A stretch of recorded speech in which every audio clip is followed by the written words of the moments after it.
Invest Insights. I'm Abby Maloney. I'm joined today by Calixto Mateos-Hanel, the Managing Director of the North American Development Bank. Thank you, Calixto, for being here today. Pleasure to be here with you, Abby. Thank you. Well, let's dive in. You have a PhD in applied economics and have taught the subject at the graduate school level. Given your experience with education, what do you believe should be done to help address the gaps in financial literacy? And what are some creative ways in which banks can collaborate with education to reach these communities? Actually, you're talking a subject that's near and dear to me. 10 years ago, I represented the central bank in a group that was formed to actually address the issues of financial literacy. We did a lot of projects related to that. We created a financial education week in Mexico. But we're not only part of Mexico, we were part of a broader group that was formed by different central banks and different governments, noticing that there was a lack of understanding of economic and financial matters. And in order to make the banking system more efficient, you need to actually let the people know how this works. So there was a lot of programs and in the part of creative and what we did in the central bank, we created a full section devoted for children. And the idea was to create short videos, short presentations on how different aspects of the financial system work. And at the level that children can understand. Because then as they were reviewing these things and it was fun, the parents may notice it, and the parents will pick up on what the material was teaching. So we were successful. This is now a very big topic and a very big area of the central bank, let's say, and of the finance ministries and of the education ministries, not only in Mexico but all over the world. Calixto, since its founding, your bank has financed over 280 environmental infrastructure projects with loans and grants totaling more than $3.4 billion. While your institution stands as a prime example of what it means to be a green bank, how have you seen the industry as a whole become more focused on environmental stewardship? And how do you see this progressing over the next few years? I think you're right. I think NatBank was one of the first institutions created as such, as a green bank, because we have a specific mandate of financing environmental infrastructure projects. And in that sense, we've seen the world evolve towards more understanding and consciousness of climate change and environmental projects. And we were the ones who pioneered this. We were the ones who need to figure out how to do this. But over the more than 27 years, we have determined and shown that financing and with an environmental and social impact, it's really something that is economically viable and financially feasible. And we have been participating as we see that this has evolved, from the topic of green bonds, which we now have issued 3 green bonds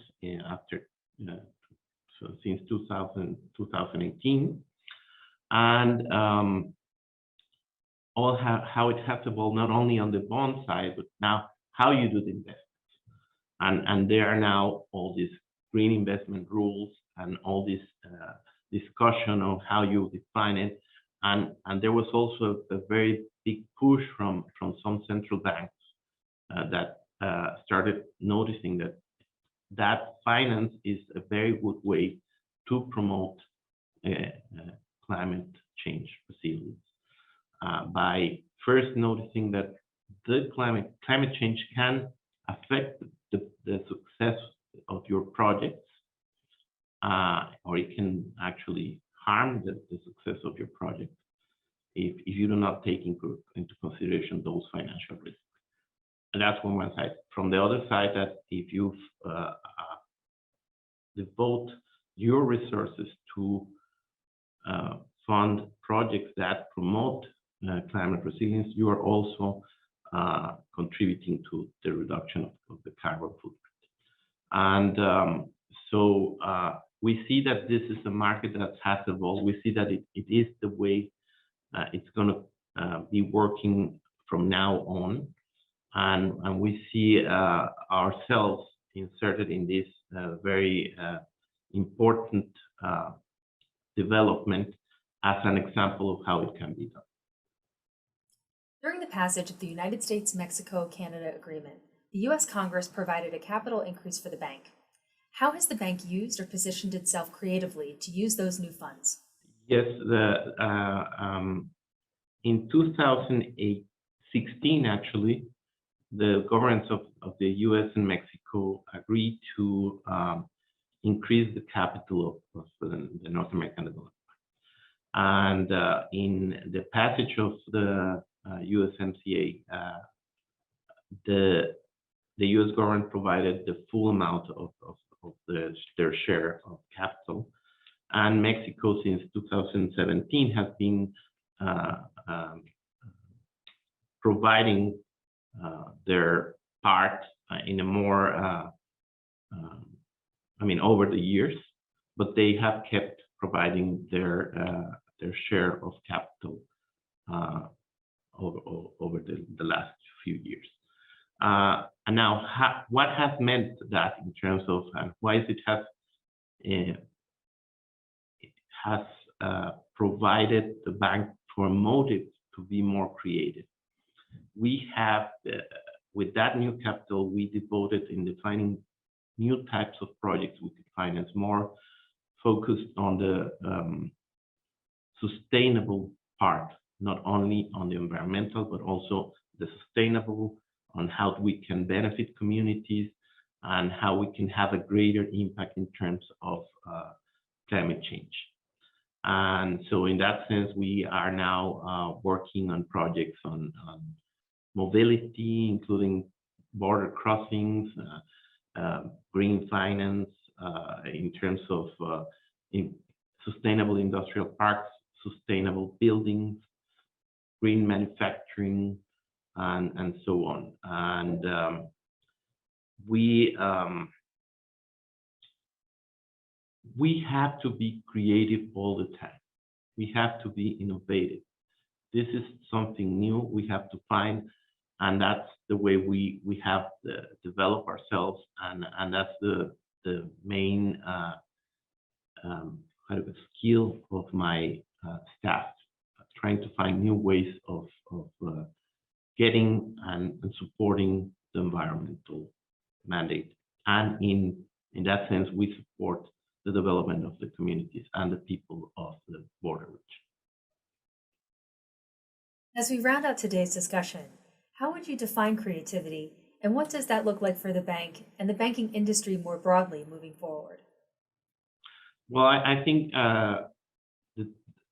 the times and the way, that we're living now require a lot of creativity, require not only doing what was traditionally done, but finding new ways of doing it. In that sense, NAPAN became a pioneer. We have shown that we can do, but we have to keep continuing doing that. And that's actually the tone set for the market. Right now, if you're not creative, you just, cease to exist. So we need to continue doing all these projects, finding new ways of doing them, and that's the main motivation. That's how it works, and for the economic landscape.